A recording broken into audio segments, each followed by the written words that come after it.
Assalamualaikum. Maman Sidi Mitwar Babala. Ya Allah Rabbil Alamin tu Ar-Rahman Ar-Rahim ai. Ya Allah Rabbil Alamin Khaliq Sami'un Basir Hakim Kareem ai. Ya Allah Rabbil Alamin tu Ar-Rahman Ar-Rahim ai. Ya Allah Rabbil Alamin Khaliq Sami Basir tu Hakim Kareem ai. Budhai के रुको न टोट वजह सां फसानू दिल जो घणो वक़्तु थी वियो पर बुढ़ई के रुको न टोट वजह सां फसानू दिल जो घणो वक़्तु थी वियो पर केरु दुख ॼाणे कोन टोटूं ॾिसंदड़ ॿुधंदड़ आहीं या अल्लाह रब्बिल आलमीन तूं अल रहमान अल रहीम आहीं या अल्लाह रब्बिल आलमीन खालिक समीउन बसीर तूं हकीम करीम आहीं कंहिं वक़्तु गुज़ारण लाइ पंहिंजो कयो कंहिं पंहिंजो बनाइण लाइ वक़्तु गुज़ारियो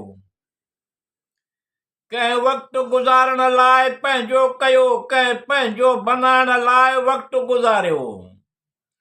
तूं ई अल क़ादिर मुतल्लिक़ तूं ई ॼाणंदड़ आहीं या अल्लाह रब्बिल आलमीन तूं अल रहमान अल रहीम आहीं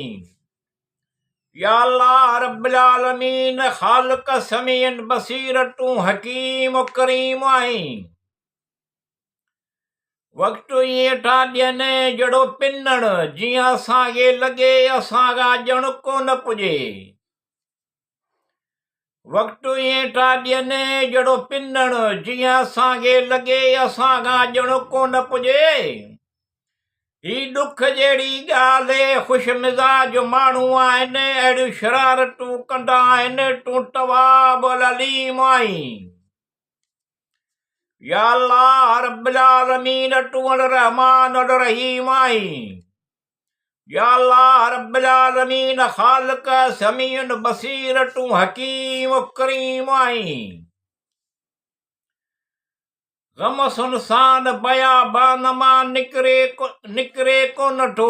दिलि मुंहिंजो ॾुखनि जे तूफ़ान में संभलजे कोन थो गम सुनसान बयाबान मां निकिरे कोन थो गम मुंहिंजो ॾुख जे तूफ़ान में संभलजे कोन थो तलखियूं अहले ज़माने जूं अहिड़ियूं झेलियूं आहिनि जो दिलि मुंहिंजो बहारनि में मचले कोन थो तूं ई तस्कीन राहत बख़्शींदड़ आहीं या अल्लाह रब्बिल आलमीन तूं अल रहमान अल रहीम आहीं या अल्लाह रब्बिल आलमीन खालिक समीउन बसीर तूं हकीम करीम आहीं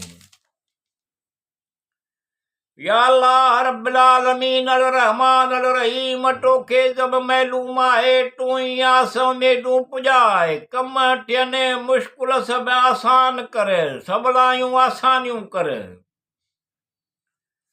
या अल्लाह रब्बिल आलमीन अल रहमान अल रहीम तोखे जब मालूम आहे तूं ई आसम मेॾूं पुॼाए कम थियनि मुश्किल सभु आसान कर सभु सणायूं सवलायूं आसानियूं कर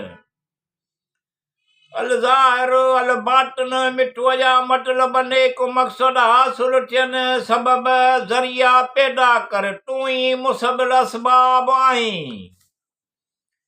या अल्लाह रब्बिल आलमीन तूं अल रहमान अल रहीम आहीं या अल्लाह रब्बिल आलमीन खालिक समीउन बसीर तूं हकीम करीम आहीं